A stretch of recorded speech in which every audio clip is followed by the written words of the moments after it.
The red dust of Mars swirled outside the research station's thick windows. Dr. Han Soo-jin sat at her desk, staring at the message that had just appeared on her screen. She read it 3 times to make sure she understood it correctly. The Galactic Science Council, the most respected scientific organization in the known universe, wanted Earth's help.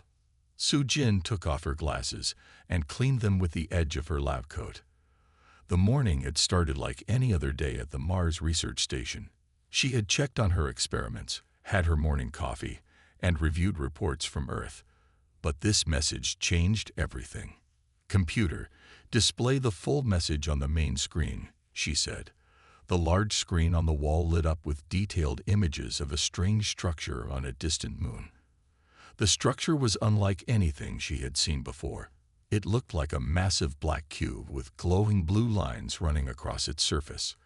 According to the measurements, it was as tall as a 20-story building. Soo-jin pressed the communication button on her desk. "Dr. Kang, Dr. Yoon, please come to my office immediately." Her voice echoed through the station speakers. While waiting for her colleagues, she studied the data more carefully. The energy readings from the structure were off the charts, but they didn't match any known pattern. Dr. Kang Min-ho arrived first, still wearing his protective suit from the morning's outside work. His face showed concern when he saw Soo-jin's expression. Dr. Yoon Hae-yeon walked in right after him, carrying her tablet. "What's wrong?" Min-ho asked, removing his helmet. Soo-jin pointed at the screen. "The Galactic Science Council sent this an hour ago. They found something interesting." Hae-yeon moved closer to the screen, her eyes widening. Are those energy signatures real?" "They are," Soo-jin confirmed, "but that's not the most interesting part. 3 alien research teams have already disappeared while trying to study it." Min-ho sat down heavily in one of the office chairs. "Disappeared? How?" Soo-jin brought up more images on the screen. According to the council, the teams approached the structure to study it. Their life signs were normal until they got within 100 meters. Then, she paused, looking at the data. Then all their equipment stopped working, and they vanished. "And they want us to help?" Hae-yeon asked, looking confused. "Why Earth?" Soo-jin smiled slightly. "Because we're Deathworlders." The term Deathworlder had become well known since Earth joined the galactic community 5 years ago. Most intelligent life in the galaxy evolved on peaceful planets with mild climates and low gravity. Earth, with its powerful storms, extreme temperatures, high gravity, and natural disasters, was considered a death trap by other species. But these harsh conditions had made humans incredibly tough and adaptable. The Council thinks our natural resistance might help us survive whatever killed the other teams, Soo-jin explained. She pulled up more data on the screen. "Look at these readings. The area around the structure shows extreme temperature changes, high radiation levels, and gravity fluctuations, things that would kill most alien species. But things we deal with regularly on Earth." Min-ho finished her thought. "Especially here on Mars." Soo-jin nodded. "Exactly. The Council is offering us full access to their research data and technology if we can help solve this mystery." Hae-yeon was already typing on her tablet. "We should contact Earth Defense Force. They'll want to know about this." "Already done," Soo-jin said. "They're sending Commander Park Do-hyun and his team. They should arrive within the next 3 days." Min-ho whistled softly. "Park Do-hyun, the same one who survived the asteroid mining accident last year." "The very same," Soo-jin confirmed. "He spent 6 hours in hard vacuum when his suit was damaged and still managed to save his entire crew. If anyone can handle whatever this structure throws at us, it's him." The 3 scientists spent the next few hours reviewing all the data the Council had sent. The structure had been discovered on a moon orbiting a gas giant in the Centaurus arm of the galaxy. Initial scans showed it was made of an unknown material that absorbed most scanning attempts. The only clear readings came from the energy it produced. As Soo-jin studied the data, she noticed something unusual.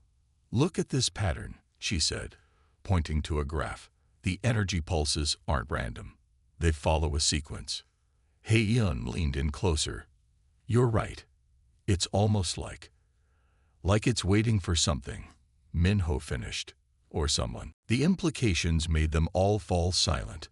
If this structure was artificial, and it seemed to be, then whoever built it had created it for a purpose.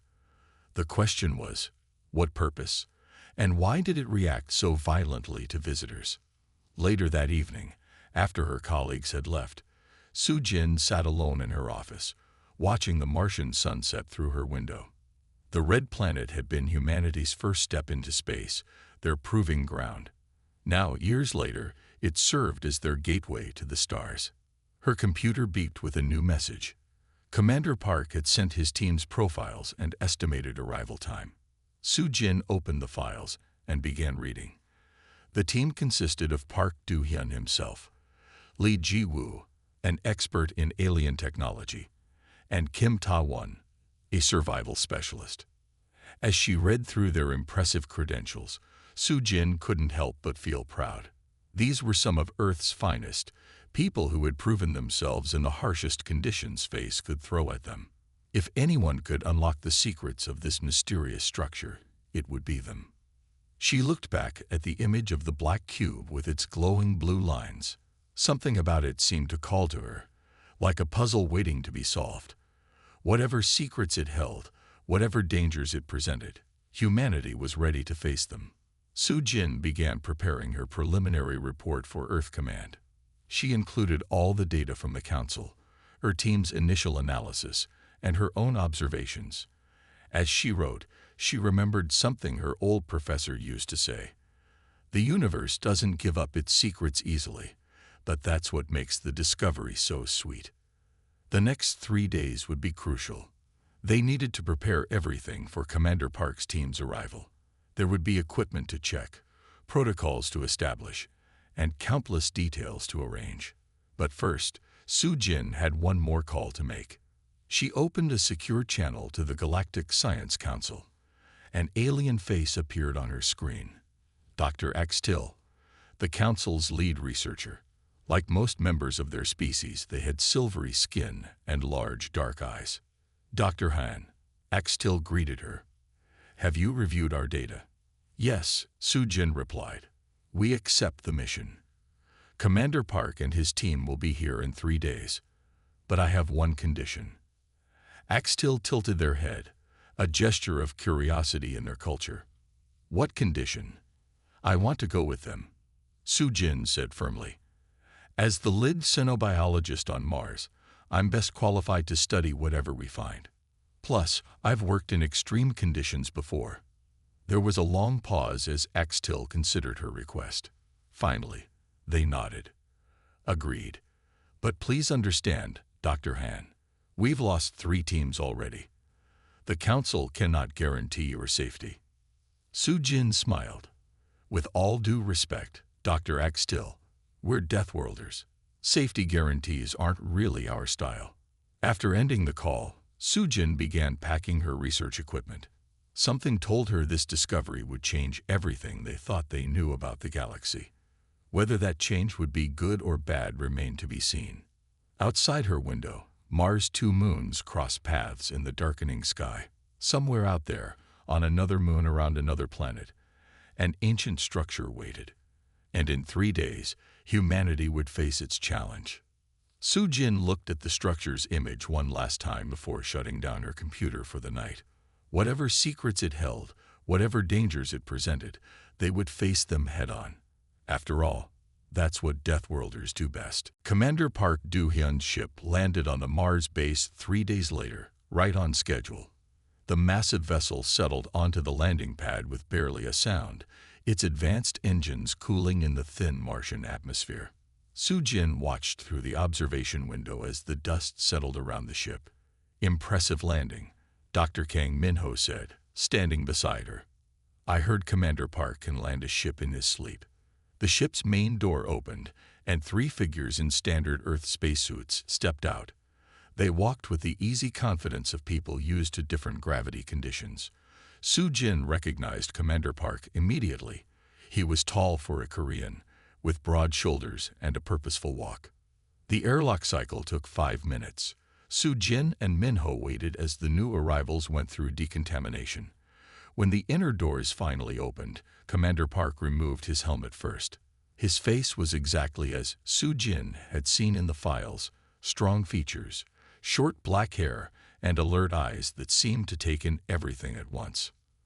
"Dr. Han Soo-jin," he asked, extending his hand. "Commander Park Do-hyun. These are my team members." The woman next to him took off her helmet, revealing a friendly face with intelligent eyes. "Lee Ji-woo, alien technology specialist," she said, shaking Soo-jin's hand. "I've read your papers on xenobiology. Very impressive." The third team member was a stocky man with practical-looking gear attached to his suit. "Kim Ta-won, survival specialist," he said simply. His handshake was firm but careful. Soo-jin led them to the conference room where Dr. Axtil was waiting on the main screen. The alien scientist's silver skin seemed to shimmer even through the video feed. "Commander Park," Axtil greeted them. "We are grateful for Earth's assistance in this matter. The structure has troubled us greatly." Park sat down, his posture straight but relaxed. "Tell us everything you know about the teams that disappeared." Axtil's large eyes blinked slowly.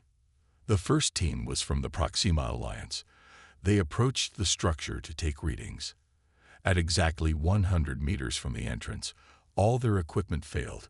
When we sent rescue ships, we found no trace of them. Jae-woo was taking notes on her tablet. "What kind of equipment were they using?" "Standard exploration gear," Axtil replied. "Energy scanners, atmospheric analyzers, biological sensors. Nothing that should have caused a reaction." "The second team," Park prompted. "From the Rigel Confederation. They tried a different approach, remote-controlled drones, but at the same 100-meter mark, the drones vanished too. The control team remained safe at their base camp, but they lost everything they sent toward the structure." Taiwan leaned forward. "And the third team?" "Our own researchers," Axtil said quietly. "They thought they had found a pattern in the energy readings. They believed they could predict and avoid the danger zones. They were wrong." Soo-jin noticed how Park's team exchanged glances. They weren't scared. They were problem-solving. "Show us the energy pattern data," Ji-woo requested. The screen filled with graphs and charts. Ji-woo studied them carefully, her fingers moving quickly over her tablet as she made calculations. "There is a pattern," she said after a few minutes, "but it's not what the third team thought. Look here." She pointed to a particular section of the data. "The energy pulses aren't defensive, they're scanning. The structure is looking for something." Park nodded slowly. "Or someone." "Dr. Axtil, what's the average gravity on the worlds where these teams came from?" "Less than half of Earth's," Axtil replied. "Why?" "And their atmospheric pressure tolerance. Also much lower than yours." "Commander Park, are you suggesting?" "The structure isn't just killing everything that approaches," Park said. "It's testing them. And so far, nothing has passed the test." Soo-jin felt a chill run down her spine. "Because they weren't tough enough. But we might be." The next few hours were spent planning. Ji-woo analyzed more data while Taiwan checked and double-checked their equipment. Park and Soo-jin worked on mapping out their approach. "We'll need to modify our suits," Taiwan said, laying out his gear. "Standard Earth spacesuits are tough. But this is different. We need redundant systems for everything." Jae-woo looked up from her tablet. "I can rig our sensors to work on backup power. If the main systems fail, we'll still have basic readings." "Good," Park said. "Dr. Han, you're sure you want to come with us? This isn't going to be like your usual research missions." Soo-jin met his gaze steadily. "Commander, I've worked on Mars for 5 years. I've survived dust storms, equipment failures, and radiation leaks. I can handle this." Park studied her for a moment, then nodded. "All right. You're on the team. But you follow my orders exactly, understood? Yes, Commander. They spent the next 2 days preparing. Taiwan modified their suits, adding extra radiation shielding and backup life support systems. Jiwu worked with Sujin to calibrate their sensors to detect the strange energy patterns the structure emitted. Dr. Axtil sent more data from the Council's archives. The structure had been discovered 6 months ago during a routine survey of the moon. Initial scans showed it was at least 10,000 years old, possibly much older. The interesting thing, Jiwu said during one of their planning sessions, is that it's still perfectly preserved. No erosion, no damage. Whatever it's made of, it's incredibly durable. Like it was meant to last, Taiwan added, meant to keep testing until it found what it was looking for. The night before they were scheduled to leave, Sujin couldn't sleep. She stood in the observation dome, watching Mars moons cross the sky. The structure's image was burned into her mind. That perfect black cube with its mysterious blue lines. Nervous? A voice asked behind her. It was Jiwu, also unable to sleep. A little, Sujin admitted, but mostly excited. Whatever this thing is, it's going to change everything we know about alien civilizations. Jiwu smiled. You know what I think? I think whoever built it was like us. They came from a tough world, evolved to be survivors. Maybe they were looking for others like them. And instead they found a galaxy full of species that evolved on gentle worlds. Sujin finished the thought. Exactly. But now they might finally get what they were waiting for. Deathworlders like them. The next morning, they boarded Commander Park's ship. The vessel had been specially modified for their mission, with extra shielding and backup systems for every critical component. As they prepared for launch, Dr. Axtil made one final call. Commander Park, Dr. Han, be careful. Whatever happens in there, remember that you're making history. The Council has never seen anything like this structure, and we've never seen anything quite like humans. Park smiled slightly. Don't worry, Doctor. We Deathworlders are hard to kill.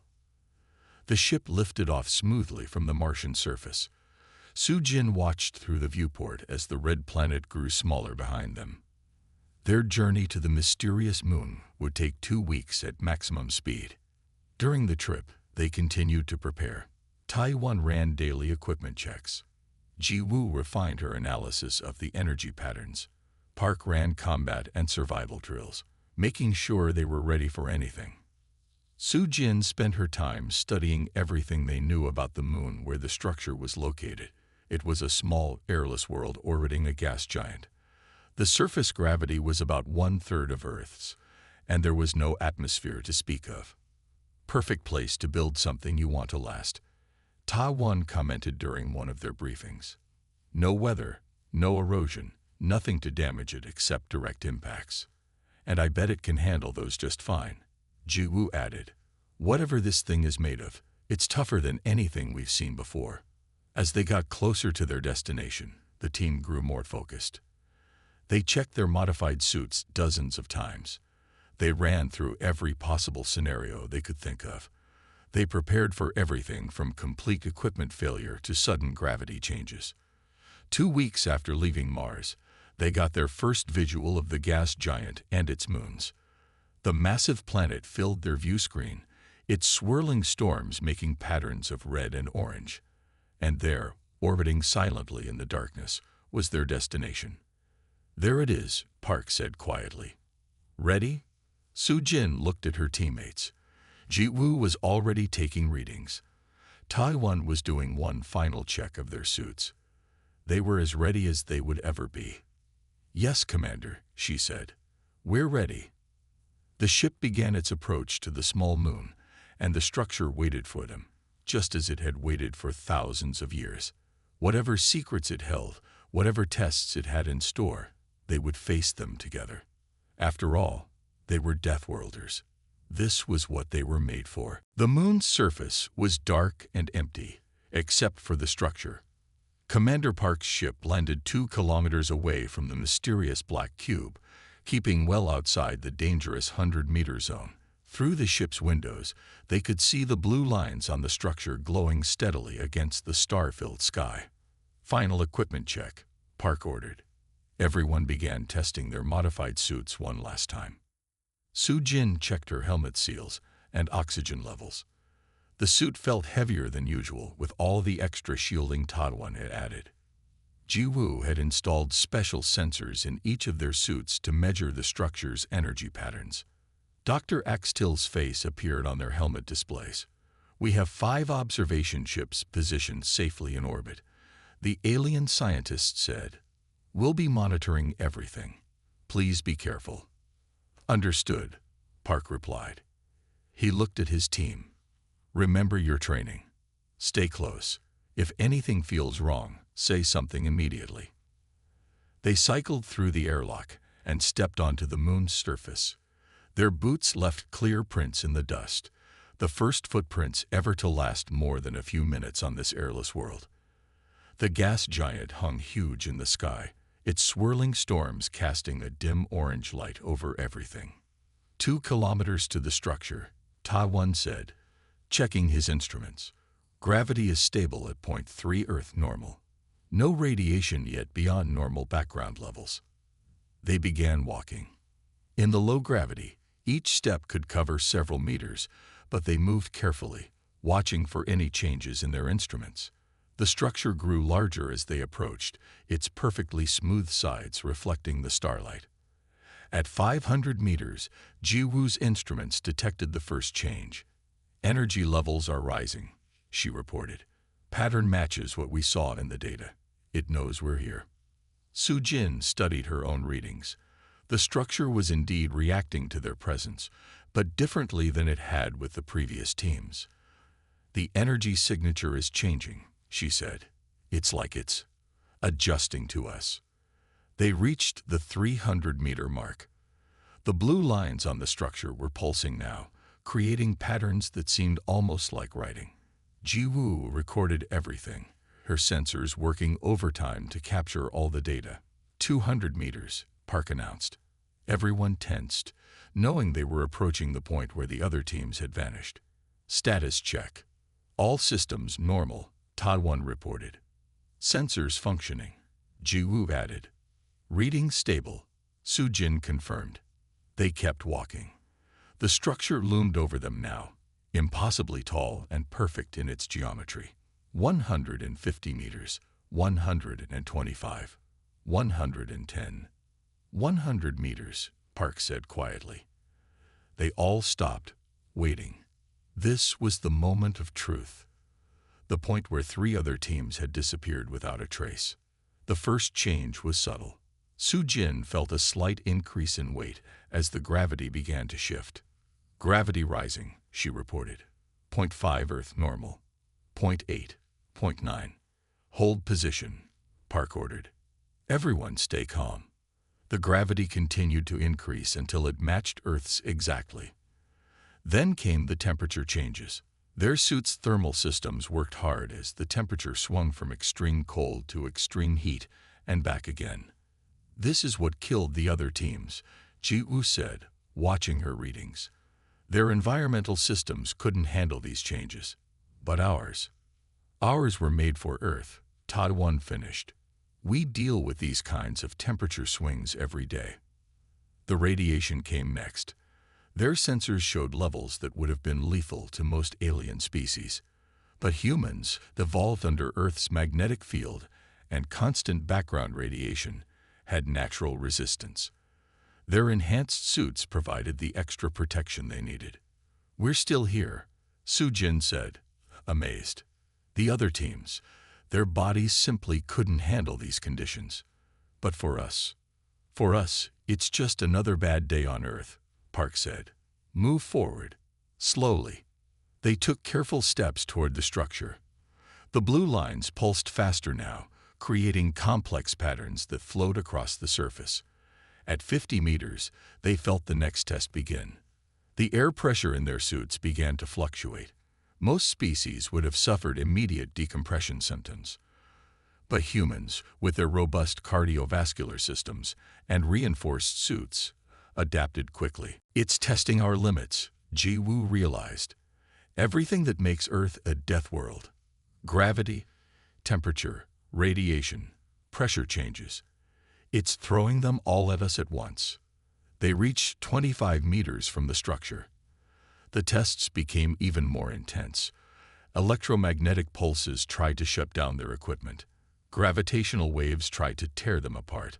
But their bodies evolved on an unforgiving world, held together. Look, Soo-jin pointed at the structure's base. A section of the wall was changing, the black surface becoming transparent. Behind it, they could see a corridor leading inside. It's letting us in, Park said, because we passed its tests. They approached the entrance. The transparent section disappeared completely, leaving an opening just large enough for them to walk through. The blue lines seemed to be pointing the way, creating arrows that led inside. Commander, Axtil's voice came through their comms, filled with static. This is unprecedented. No one has ever made it this far. Whatever you find in there, we'll document everything, Park assured them. Stay on monitoring status. Before they entered, Park gathered them for one final check. Everyone's sure about this. Last chance to turn back. Soo-jin looked at her teammates. Ji-woo was already recording the entrance's energy signature. Taiwan was checking their backup systems one last time. Nobody showed any sign of wanting to leave. We came here for answers, Soo-jin said. We're not leaving without them. They stepped through the entrance together. The moment they were inside, the opening sealed behind them. The corridor was lit by the same blue lines they had seen outside, creating a path deeper into the structure. Atmosphere is forming, Taiwan reported, checking his instruments. Temperature stabilizing. It's creating an environment inside. But what kind of environment? Ji-woo wondered, based on what passed its tests. They were about to find out. The corridor led them deeper into the structure, and with each step, they moved further into the unknown. The blue lines continued their complex dance around them, as if celebrating their arrival. Soo-jin thought about all the teams that had tried to reach this point. Brilliant scientists and explorers, all of them. But they had evolved on gentle worlds, in forgiving environments. They never had the chance to develop the toughness that Earth's harsh conditions had given humanity. We're receiving clear readings now, Ji-woo reported. The energy patterns are stabilizing. They're forming into data streams. The walls around them came alive with information. Symbols and diagrams appeared in the blue light, showing star maps, mathematical equations, and what looked like technical schematics. It's not just a test, Soo-jin realized. It's a library, a database, but it needed to make sure only species tough enough to handle the information could access it. Species like us, Park said. Deathworlders. They continued deeper into the structure, surrounded by the knowledge of an ancient civilization that had apparently been very much like humanity. With each step, they were proving that sometimes the harshest beginnings led to the greatest discoveries. Behind them, the entrance remained sealed, but ahead, a larger chamber waited, filled with more blue light and more secrets. They had passed the approach. Now it was time to learn why this place had been built, and what it had been waiting to tell them for all these thousands of years. The central chamber of the structure was enormous. The team stood at its entrance, looking up at walls that stretched at least 50 meters high. Blue light flowed across every surface, creating moving patterns that seemed almost alive. Temperature stable at 20 degrees Celsius, Taiwan reported, checking his instruments. Atmosphere is matching Earth normal. Gravity too. It's recreating Earth conditions. Park nodded. Keep your suits sealed for now. We don't take unnecessary risks. Soo-jin walked toward the center of the chamber, where a raised platform stood. On it was something that looked like a control panel, covered in symbols that glowed with the same blue light as everything else. Ji-woo, Park called. Can you make sense of these symbols? Ji-woo approached the panel, her sensors recording everything. They're not like any alien language we've seen before, but there's a pattern to them. Give me a minute. While Zhe Wu worked on decoding the symbols, Su Jin and Taiwan explored the chamber. The walls were covered in what looked like star maps, showing various galaxies and solar systems. Some were familiar, but others showed places they had never seen before. "Look at this," Su Jin called out. She was standing in front of a large display that showed different planets. "These are all worlds like Earth. High gravity, active tectonics, strong magnetic fields." "Deathworlds," Park said, joining her. They were mapping them. Jai Wu suddenly made an excited sound. "I've got it. The symbols are mathematical. They're using universal constants as a base language. Clever. Any species advanced enough to reach space would understand these." She pressed several symbols in sequence. The blue lights in the chamber pulsed, and a hologram appeared above the control panel. It showed a humanoid figure, tall and strong-looking, wearing what appeared to be some kind of protective suit. The figure began to speak. The sound was strange, unlike any language they had heard before, but symbols appeared in the air, translating the message into mathematical equations. "I can translate this," Ji Wu said, her fingers moving quickly over her tablet. "Give me a moment to run it through our systems." The figure's words began to come through their helmet speakers in clear Korean. "Greetings, survivors. If you are hearing this message, you have proven yourselves worthy. Like us, you have evolved on a world that most would consider hostile. Like us, you have grown strong through adversity." Su Jin felt her heart racing. They were hearing the words of an ancient civilization, one that had apparently been very similar to humanity. The message continued. "We are the Guardians, though that name means little now. We evolved on a world much like yours. High gravity, extreme temperatures, constant radiation. It made us strong.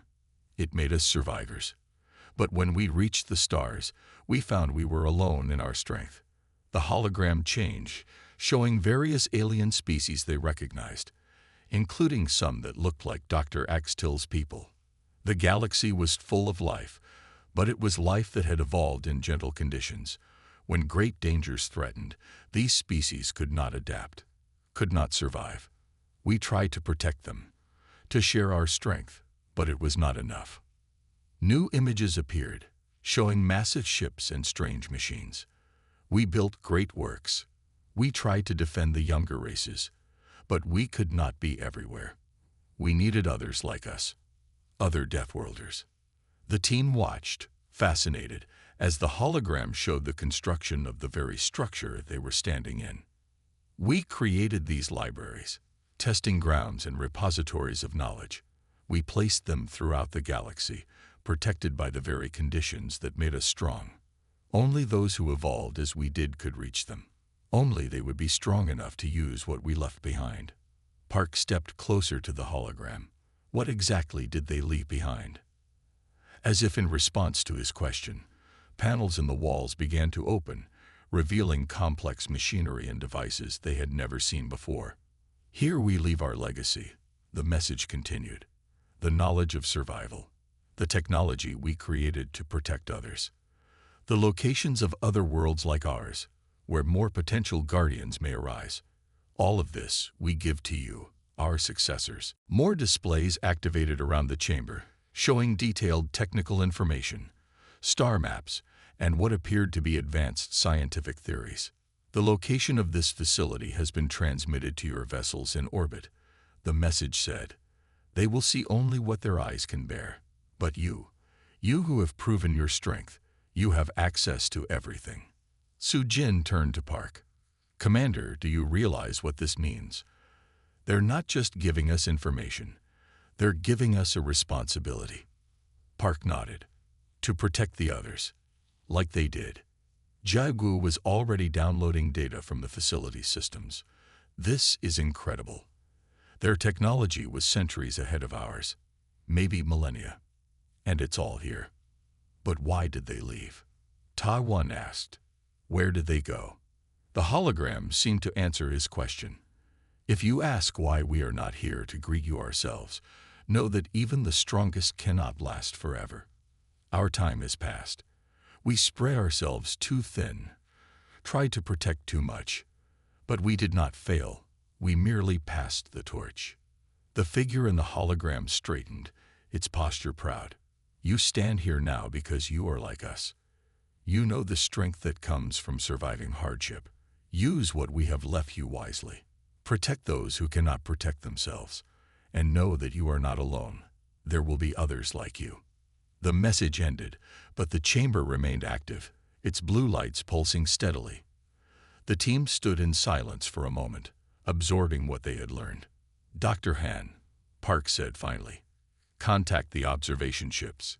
Tell them we found something important. Su-Jin opened her comm channel.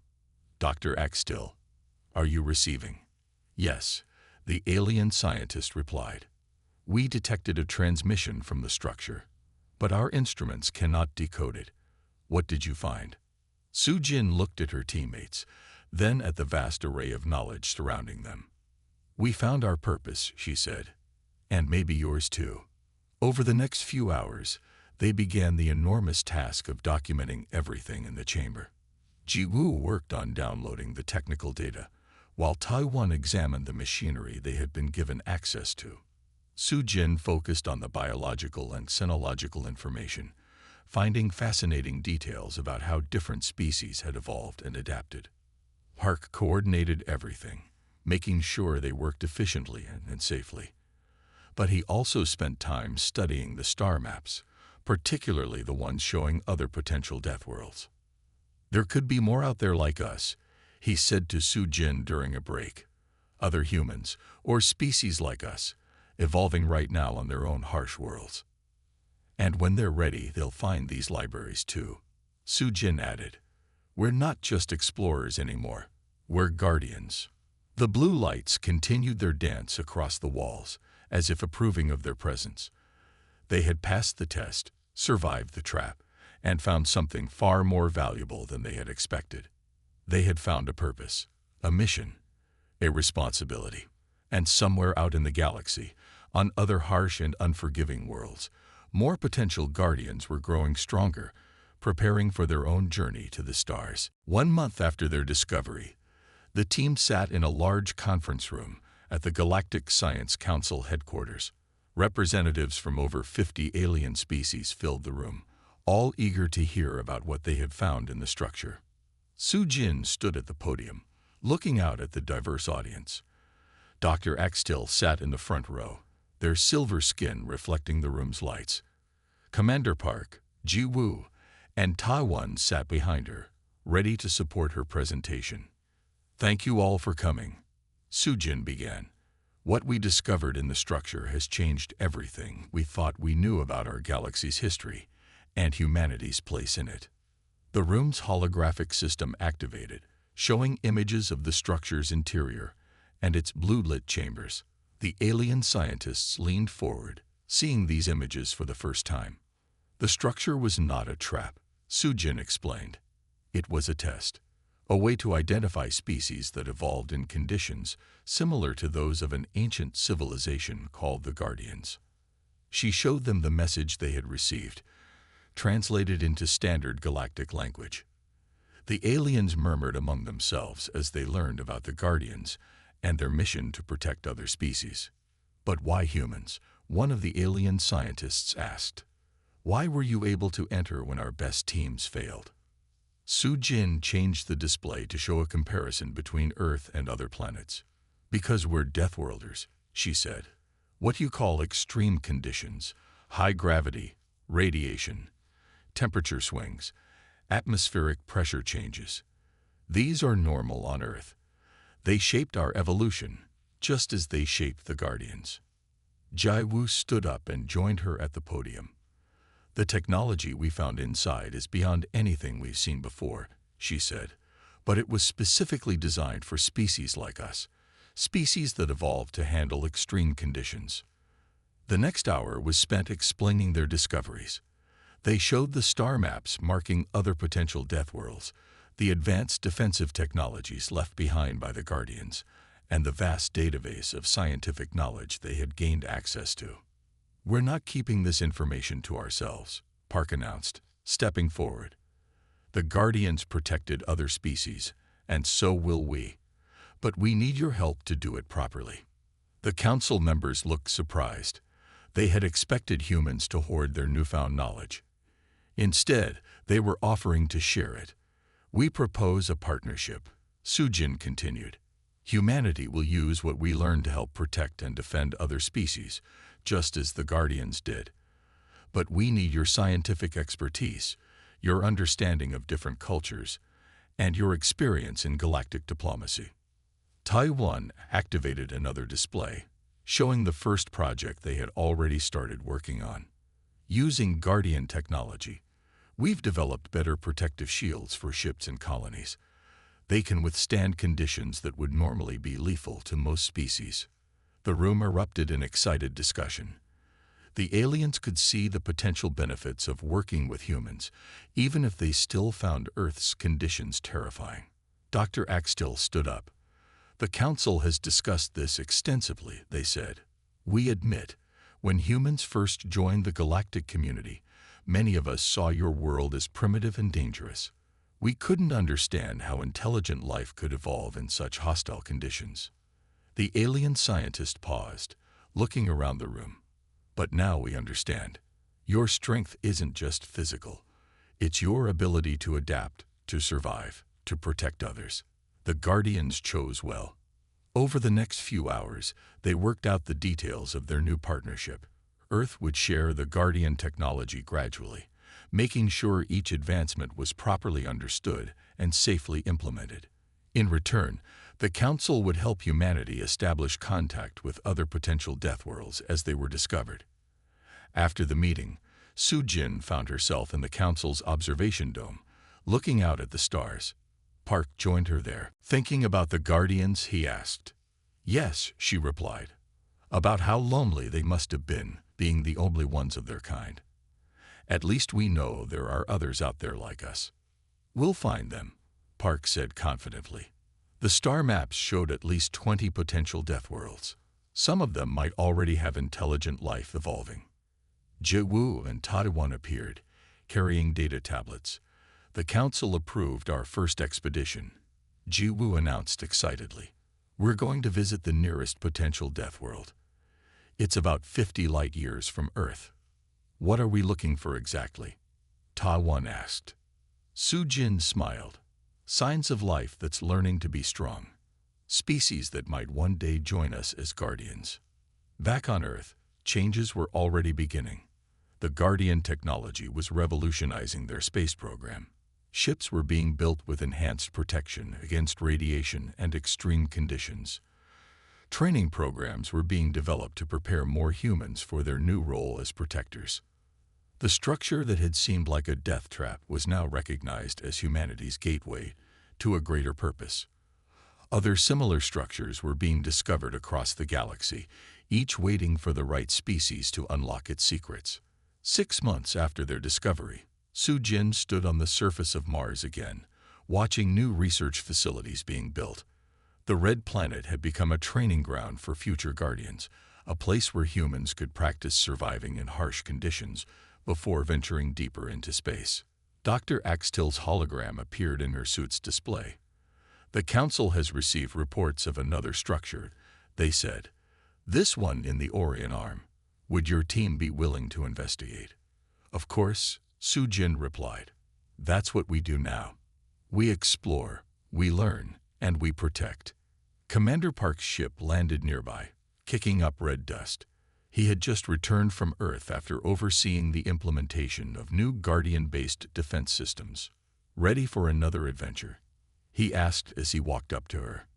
Sujin looked at the stars visible in Mars' thin atmosphere. Somewhere out there, other Deathworlders were evolving, growing stronger through adversity just as humanity had done. Someday, they would join them among the stars. "Always ready," she said. "After all, we're not just explorers anymore. We're Guardians now." The sun set on Mars, casting long shadows across the red landscape. In orbit above them, ships were being prepared for their next mission. Humans had passed the test, and in doing so, had found their true place in the galaxy.